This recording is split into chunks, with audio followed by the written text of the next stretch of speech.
जय महाराष्ट्र। मी आशुतोष पाटील। लोकसभा 2019च्या निवडणुकींचा जोश संपूर्ण देशभरात दिसतोय। प्रचार सभा, पत्रकार परिषदा, नेत्यांच्या भेटीगाठी यामुळे निवडणुकीचं रण तापलंय। राज्यात सध्या उमेदवारांच्या याद्या जाहीर होत आहेत। मतदारसंघात कार्यकर्ते कामाला लागलेत। राज्यात नेमकं निवडणुकीचं काय चित्र आहे, कोणाला उमेदवारी मिळाली, कोणाचा पत्ता कट झालाय, जनतेची मतं काय आहेत, निवडणुकीचे कोणते मुद्दे आहेत, या सगळ्या बाबींचा आढावा आपल्याला घ्यायचा आहे आपल्या आजच्या निवडणुकीचा जोश या विशेष कार्यक्रमात।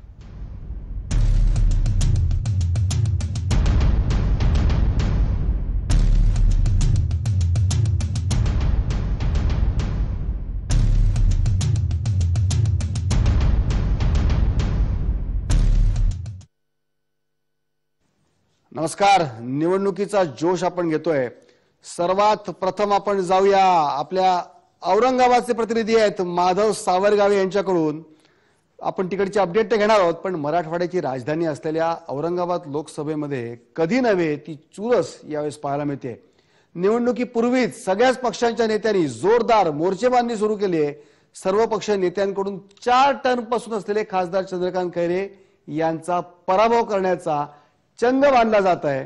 शिवसेनेतली गटबाजी चर्चेचा विषय ठरतेय। शिवसेना खासदार चंद्रकांत खैरे यांच्याबद्दल मतदारांमध्ये नाराजी आहे, त्यामुळे शिवसेनेचे जिल्हा प्रमुख अब्बादास दानवे यांनी तिकीट मागितलं। मिळालं खैरेलाच, मात्र शिवसेनेतला पराकोटीचा अंतर्गत वाद पक्षप्रमुखांना कळला नाही का? शिवाय अंबादास दानवे, राजेंद्र जंजाळ यांचा गट विरोधासाठी सक्रिय आहे। त्यात भाजपच्या विरोधाची किनार अधिक तीव्र आहे। अजूनपर्यंत भाजपचे नेते चंद्रकांत खैरे हे युतीचे उमेदवार आहेत हे मानायला इथली जनता तयार नाही असं दिसतंय। त्यामुळे या निवडणुकीत हा जो फॅक्टर आहे हा खैरेंना त्रासदायक ठरणार का हे बघावं लागेल। ही झाली शिवसेनेतली कुरघोडी, पण आता पाहूयात मैदानात कोण कोण आहेत।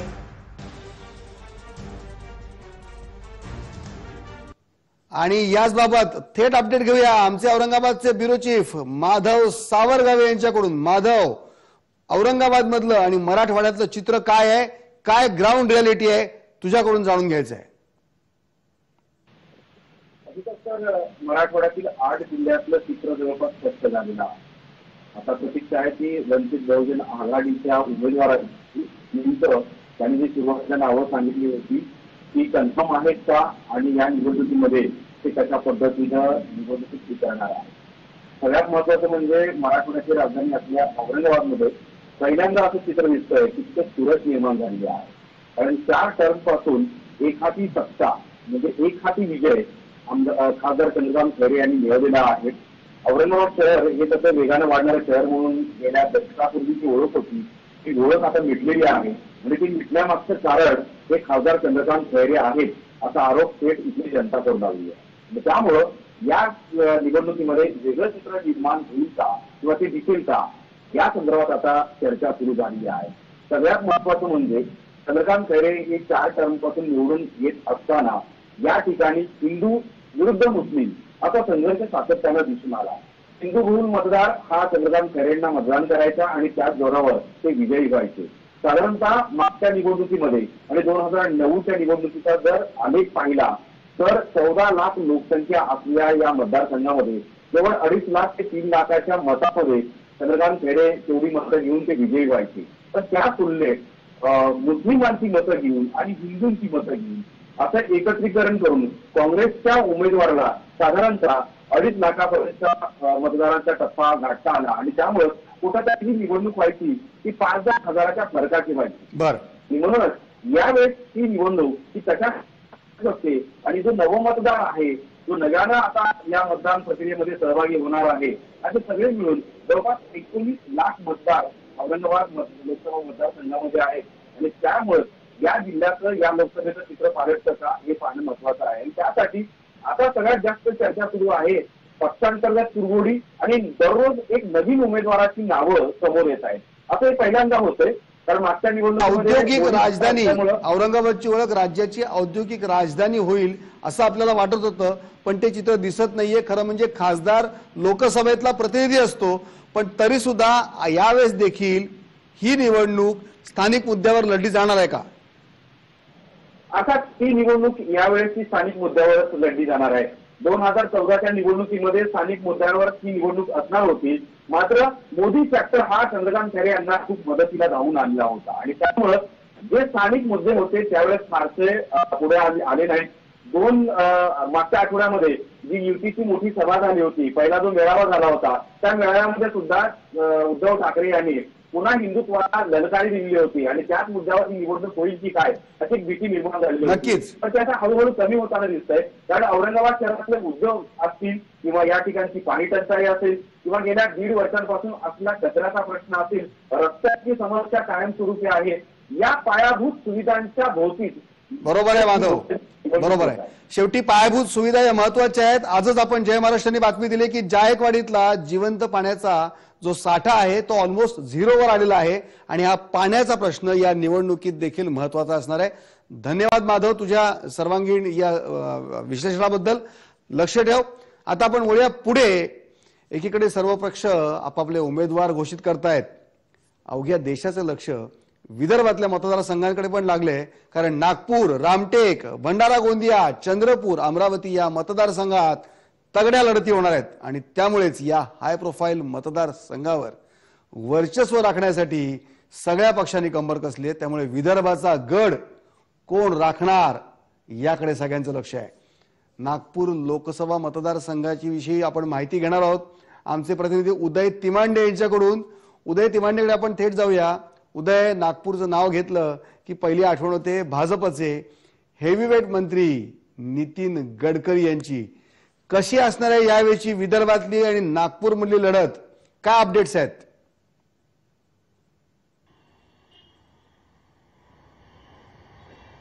नक्कीच सर, महाराष्ट्रातल्या या राजकारणामध्ये यावेळी सगळ्यात महत्त्वाची जी लढत असणार आहे ती नागपूरमधून असणार आहे, विदर्भातून असणार आहे. त्याला कारणही तसंच आहे सर. कारण नितीन गडकरी जे मोदी सरकारमधला विकासाचा चेहरा म्हणून ओळखला जातो तो चेहरा नागपूरमधून लढतोय. नागपूर भाजपच्या अनुषंगाने फार महत्त्वाचं लोकसभा मतदारक्षेत्र आहे. कारण ज्या विचारांनी भाजप चालतंय ते विचार देणारं राष्ट्रीय स्वयंसेवक संघाचं मुख्यालय जे आहे ते या नागपूरमध्ये आहे. त्यामुळे मागच्या वेळी नितीन गडकरी यांच्या रूपाने भाजपनी ही जागा जिंकली होती. मात्र आता हे पुन्हा आव्हान भाजप समोर असणार आहे. कारण यावेळी भाजपला जे आव्हान आहे ते आहेत नाना पटोलेंचं.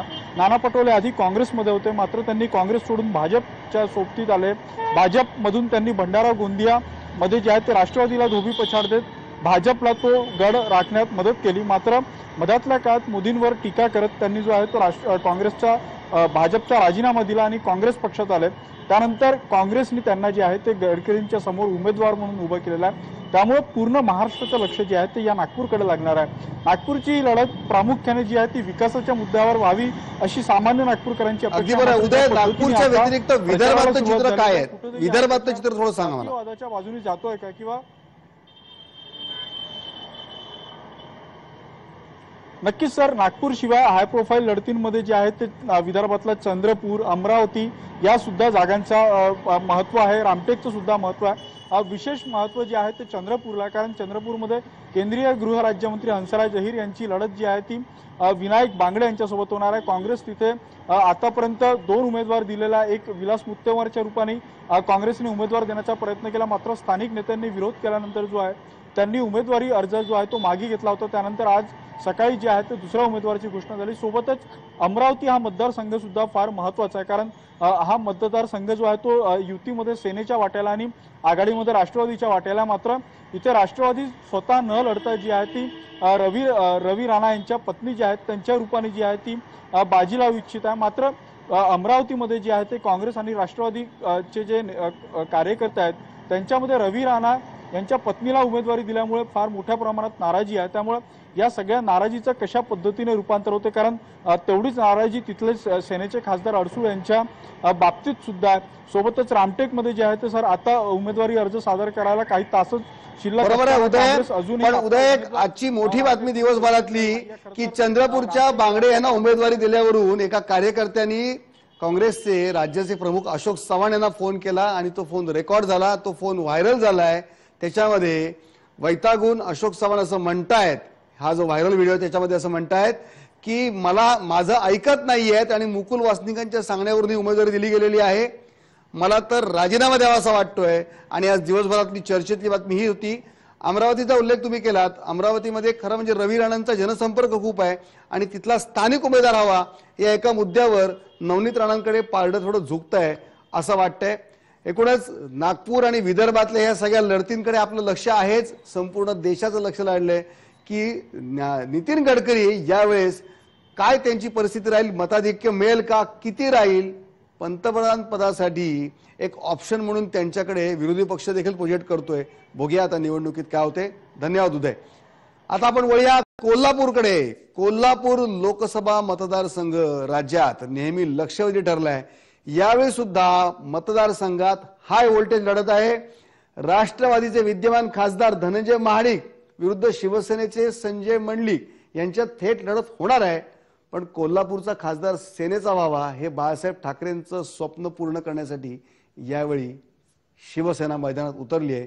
तर दुसरीकडे आघाडीतील काँग्रेसच्या काही घटकांकडून महाडिक यांना विरोध केला जातोय. त्यामुळे ते थोडे अडचणीत सापडले आहेत. गेल्या वेळेस मोदी लाट असतानाही आघाडीच्या नेत्यांच्या मदतीने खासदार झालेल्या महाडिकांच्या समोर यावेळेस खूप आव्हानं आहेत. कारण बंटी वर्सेस मुन्ना अशी लढत तिकडे सुरू आहे. सतेज पाटील जे काँग्रेसचे तिकडचे मोठे नेते आहेत, स्थानिक स्वराज्य संस्थांचे पदाधिकारी त्यांच्या बरोबर आहेत. तर सतेज पाटीलच त्यांना थोडा विरोध होतोय आणि सतेज पाटील आघाडीच्या उमेदवाराच्या विरुद्ध काम करतात अशी चर्चा तिकडे आहे. ज्ञानेश्वर साळोखे आमचे कोल्हापूरचे प्रतिनिधी, आपण थेट जाऊया ज्ञानेश्वरकडे. ज्ञानेश्वर, कोल्हापूरच्या लढतीमध्ये सतेज पाटील काँग्रेसचे असून राष्ट्रवादीच्या उमेदवाराच्या विरोधात प्रचार करतात असं दिसतंय.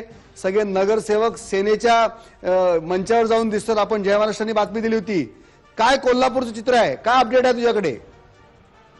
तर कोल्हापूरचं राजकारण आता एका वेगळ्या टप्प्यावर आल्याचं म्हटलं जाते. कारण कोल्हापूरमध्ये थेट लढत जी होती ती राष्ट्रवादी आणि शिवसेना यांच्यामध्ये लढत होत आहे. मात्र दुसऱ्या बाजूला राष्ट्रवादीला जो आघाडी धर्म म्हणून काँग्रेसची मदत अद्यापर्यंत पाहिजे होती ती मात्र होताना पाहायला मिळते. त्यामुळे राष्ट्रवादीचे खासदार जे विद्यमान आहेत धनंजय महाडिक त्यांचा मात्र एकाकी प्रचार सुरू असल्याचं पाहायला मिळते. दुसऱ्या बाजूला त्यांना वैयक्तिकरित्या विरोध करणारे आमदार सतेज पाटील यांचा गट मात्र शिवसेना उमेदवाराच्या पाठीशी ठामपणे उभा असल्याचं पाहायला मिळालं. त्यांची काही अगदी बरोबर. आपण बातमी दिली होती ज्ञानेश्वर की शिवसेनेच्या धनुष्याला काँग्रेसच्या हाताचा बाण असं चित्र तिकडे व्हायरल होतंय आणि ही परिस्थिती दिसते. मतदारांमध्ये काय मेसेज जातोय? नक्कीच सर, निवडणूक आयोगाकडे असंच चित्र नसेल ते चित्र मात्र कोल्हापूरमध्ये पाहायला मिळते. ते चिन्ह कोल्हापूरमध्ये पाहायला मिळते आणि त्यामुळे लोकांच्या मध्ये सुद्धा एक संभ्रम आहे.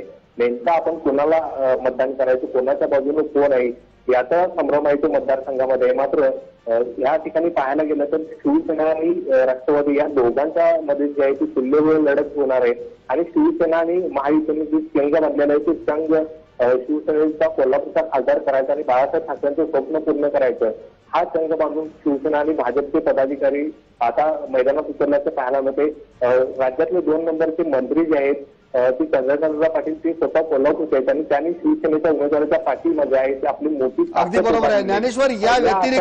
या व्यतिरिक्त हातकणंगलेची एक निवडणूक जी आहे ती एक इंटरेस्टिंग असणार आहे. तिकडे काय अपडेट आहेत? नक्कीच त्या मतदारसंघामध्ये खासदार राजू शेट्टी विरुद्ध शिवसेनेचे धैर्यशील माने यांच्यामध्ये लढत होणार आहे. खरं तर प्रस्थापितांचं राजकारण मोडून काढून सर्वसामान्य राजू शेट्टी आहे ते दिल्लीमध्ये पोहोचले होते आणि दुसऱ्या बाजूला जे आहे ते धैर्यशील माने यांच्या घराला एक मोठा राजकीय वारसा आहे. त्यांचे आजोबा होते ते सुद्धा खासदार होते 5 वर्ष. त्यांच्या आई सुद्धा या 2 वर्ष मतदारसंघाचं नेतृत्व करत होत्या. मात्र त्या आता राष्ट्रवादी नाराज होऊन ते शिवसेनेत गेले आणि शिवसेनेकडून त्यांना उमेदवारी सुद्धा जाहीर झालेले. मात्र या ठिकाणची स्थिती पाहता जे शेतकरी मतदार. पण राजू शेट्टींसाठी यावेळेस चित्र काय आहे? आपण जेव्हा जय महाराष्ट्राचा कार्यक्रम आपण विशेष कार्यक्रम दाखवला मूड महाराष्ट्राचा त्यावेळेस काय फीडबॅक मिळाला आपल्या जनतेमधून? त्या ठिकाणचं नेमकं वातावरण होतं की राजू शेट्टी यांच्यामुळे मराठा समाज मोठ्या प्रमाणात दुखावला गेलेला आहे. राजू शेट्टींनी त्यांच्याबरोबर असलेले जे मराठा घटक होते त्यांना बाजूला केले त्या पद्धतीचा एक रोष त्या ठिकाणी पसरवण्यात गेलेला आहे. यामध्ये प्रामुख्याने सदाभाऊ खोत असू दे किंवा शिवसेनेचे सध्याचे आमदार उल्हास पाटील असू दे ते राजू शेट्टीपासून दूर झाले आणि मराठा फॅक्टरमुळे त्यांना दूर केले गेले अशा पद्धतीचा एक रोष त्या मतदारसंघामध्ये पाहायला मिळते आणि त्याचा फटका आहे तो राजू शेट्टींना बसण्याची शक्यता नाकारता येत नाही. दुसऱ्या बाजूला त्या ठिकाणी बघितलं तर शिवसेनेचे 3 आमदार आहेत आणि भाजपचे 2 आमदार आहेत. शिवाय राष्ट्रवादीच्या प्रदेशाध्यक्ष जयंतराव पाटील त्यांचा सुद्धा हा तो मतदारसंघ आहे. त्यामुळे जयंतराव पाटील जी भूमिका घेतील ती फक्त शिट्टींच्या पत्त्यावर निश्चितच. आणि त्या व्यतिरिक्त राज्याचे हेवीवेट मंत्री चंद्रकांत दादा पाटील यांचं संपूर्ण लक्ष या मतदारसंघावर असणार आहे. हा संपूर्ण विभागातून जास्तीत जास्त खासदार निवडून आणण्याची जबाबदारी दादांवर सोपवली. धन्यवाद ज्ञानेश्वर या अपडेट बद्दल. आणि जोश निवडणुकीचा या विशेष कार्यक्रमामध्ये आता आपण पुढचा आढावा घेऊया नाशिकसह उत्तर महाराष्ट्राचा. पण एक छोटासा ब्रेक घेतोय, कुठेही जाऊ नका.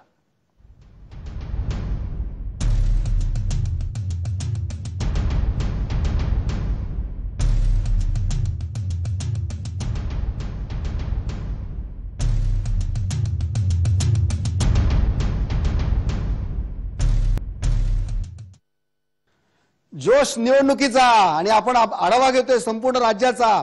आता आढावा घेऊया आपण मुंबईचा. मुंबई दक्षिण मतदारसंघामध्ये पुन्हा एकदा शिवसेनेचे विद्यमान खासदार अरविंद सावंत निवडणूक लढवण्याच्या तयारीमध्ये आहेत. शिवसेनेची उमेदवारी अजूनही या मतदारसंघात घोषित झाली नसली तरी पक्षासमोर अजून दुसरं कोणतंही नाव नाहीये. मुंबईच्या संदर्भात अपडेट्स आपण घेणार आहोत. दिनेश दुखंडे आमचा प्रतिनिधी याच्याकडून. दिनेश, तुझ्याकडे आम्ही येतोय. दिनेश, मुंबईमध्ये काय चित्र आहे? दक्षिण मुंबईमध्ये काय परिस्थिती आहे?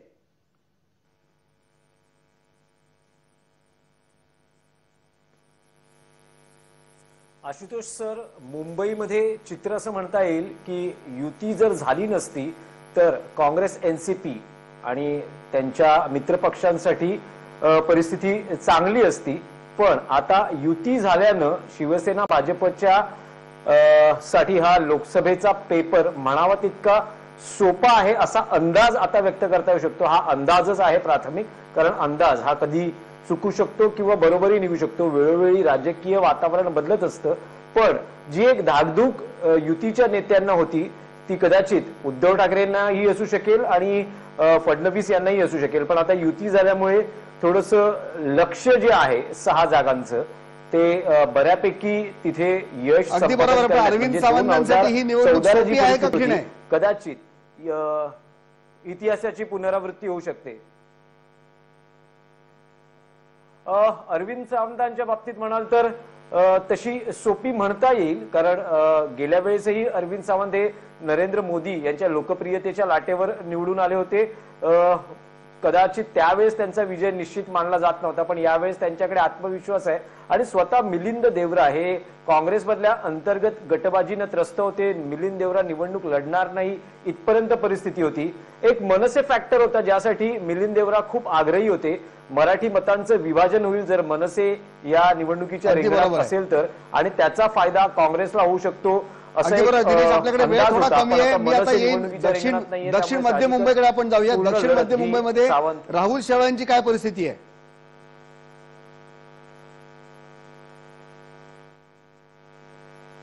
युवा चेहरा आहे, सुशिक्षित चेहरा आहे आणि 5 वर्ष जनसंपर्क चांगला आहे. पण दुसऱ्या बाजूला जायंट किलर एकनाथ गायकवाड आहेत ज्यांनी मनोहर जोशींचा पराभव केला होता. त्यामुळे तुल्यबळ लढत असली तरी पुन्हा युती झाल्याचा फायदा इथे राहुल शेवाळे यांना होऊ शकतो. धारावी हा मोठा मतदारसंघ आहे. जीएसटी हे फॅक्टर त्यासाठी महत्वाचं आहे. धारावी रिडेव्हलपमेंट हा सुद्धा एक मोठा इश्यू आहे. उत्तर मुंबईमध्ये काय स्थिती असणार आहे?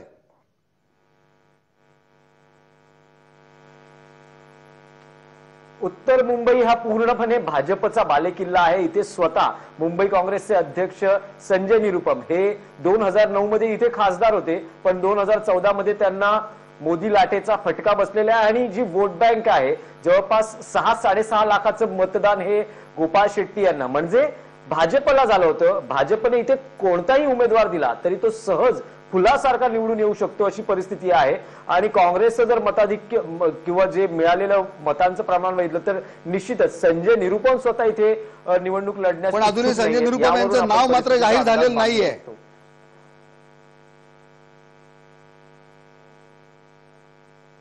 हो, संजय निरुपम स्वतः उत्तर पश्चिम या मतदारसंघामध्ये प्रयत्न करतात, कारण ते स्वतः त्या मतदारसंघात राहतात.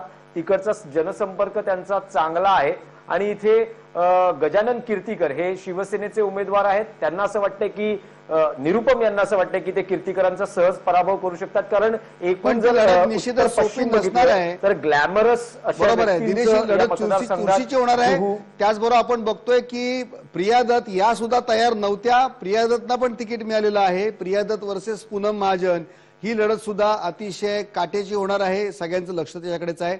धन्यवाद दिनेश या संपूर्ण अपडेटसह. आणि आता शेवटच्या टप्प्यात आपण जातोय नाशिकसह उत्तर महाराष्ट्राचा आढावा घेतोय. तिकडे निवडणुकीचा जोश काय आहे ते जाणून घेऊया.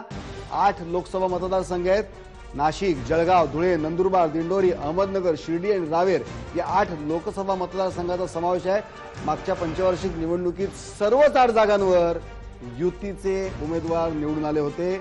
भाजपचे 6 तर शिवसेनेचे 2 खासदार गेल्या लोकसभा निवडणुकीत जिंकले होते. त्यामुळे आघाडीला इथे एकही जागा मागच्या वेळेस मिळवता आली नाही. त्यामुळे यंदाच्या लोकसभा निवडणुकीत उत्तर महाराष्ट्रात खातं उघडण्यासाठी आघाडीकडून जोरदार प्रयत्न सुरू आहेत.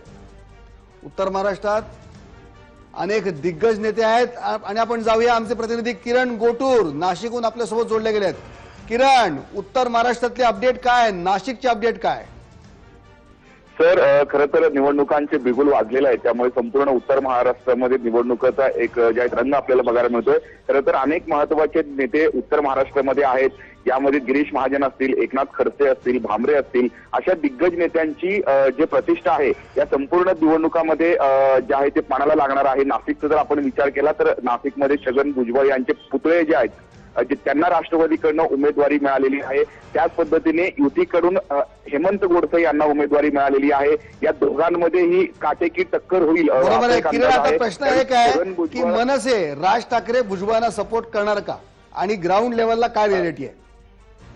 अगदी बरोबर आहे सर. खरं तर अगदी काही दिवसांपूर्वी राज ठाकरे यांनी मी भाजपच्या विरोधात प्रचार करणार आहे अशा पद्धतीची भूमिका घेतल्यानंतर स्थानिक पातळीवरती राष्ट्रवादीचे जे नेते आहेत, आता मनसेचे कार्यकर्ते असतील, नेते असतील, या सगळ्या लोकांबरोबर भेटत आहेत, बैठका घेत आहेत. अगदी बरोबर आहे. काल राज ठाकरे मुंबईतल्या शरद पवारांच्या निवासस्थानी गेलेले संपूर्ण महाराष्ट्राने बघितलेले आहेत.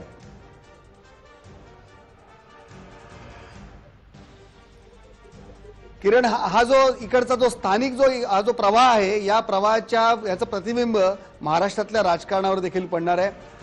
किरण, आपल्याकडे वेळ अतिशय कमी आहे. धन्यवाद तू दिलेल्या संपूर्ण माहितीबद्दल. आणि जोश निवडणुकीचा मध्ये आपण संपूर्ण महाराष्ट्राचा एक आढावा घेण्याचा प्रयत्न केलेला आहे. जय महाराष्ट्र पाहत राहा. असेच अपडेट्स आम्ही वेळोवेळी तुम्हाला देत राहू. आणि निवडणुकीच्या बातम्यांसाठी केवळ जय महाराष्ट्र तुमच्या सगळ्या प्रश्नांची उत्तरं तुम्हाला इथे मिळू शकतात. बातमी आणि बरंच काही या विशेष कार्यक्रमात वेळ झाली इथेच थांबण्याची. धन्यवाद.